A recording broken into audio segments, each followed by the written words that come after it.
పెళ్లి సందడి కానీ తాజ్మహల్ కానీ ఈ సినిమాలు వచ్చినప్పుడు బ్లాక్ బస్టర్లు అసలు థియేటర్లు ఖాళీ లేవు, జనాలు మళ్ళీ మళ్ళీ చూసేవారు. సో అప్పుడు మీకు ఫ్యాన్ ఫాలోయింగ్ బాగా ఎక్కువ, అమ్మాయిలు కూడా బాగా ఎక్కువ. సో అలాంటి టైంలో బయటకు వెళ్ళినప్పుడు జరిగిన సిచ్యువేషన్స్ ఏమైనా గుర్తున్నాయి సార్? ఎందుకంటే అప్పుడు శ్రీకాంత్ అని అమ్మాయిలు అందరూ ఓ రేంజ్లో మీ వెంటబడుతున్నారు.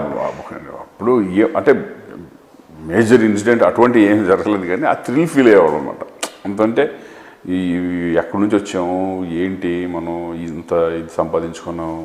ఇప్పటికీ స్టిల్ కొన్ని ఊళ్ళకి వెళ్తే, విలేజ్లోకి వెళ్తే పెద్ద పెద్దోళ్ళు లేడీస్ ఉంటారు కొన్ని, వాళ్ళంతా బాబు మీ సినిమాలు చేసాం బాబు, మీరు ఆ టైప్ ఆఫ్ సినిమాలు చేయండి, ఎప్పుడు ఫ్యామిలీ సబ్జెక్టులు చేయండి, ఈ మధ్య మీ సినిమాలు వేరే రకం ఉంటున్నాయి, ఈ టైప్లో చెప్తున్నారు.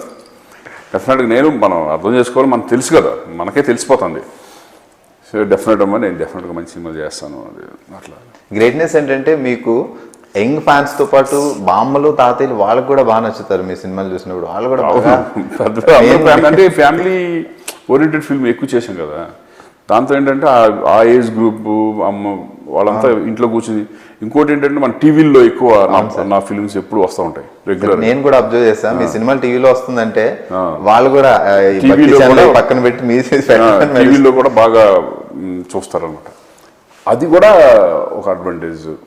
వాళ్ళందరూ వస్తే ఇంక చూడాలి మనం. ఇప్పుడు నేను మన కొన్ని 2-3 years నుంచి కొంచెం వేరే ఫిల్మ్స్ రావడం నాకు కూడా ఇబ్బంది అయింది. అన్ని హిట్ సినిమాలు చేస్తే మనమే పెద్ద ఎక్కడికి వెళ్ళిపోతాం. అందుకని కొన్ని బ్రేకులు పడతా ఉంటాయి, సక్సెస్లు వస్తాయి, ఫెయిల్యూర్స్ వస్తాయి, అన్నింటి తట్టుకుని నిలబడాలి అంతే.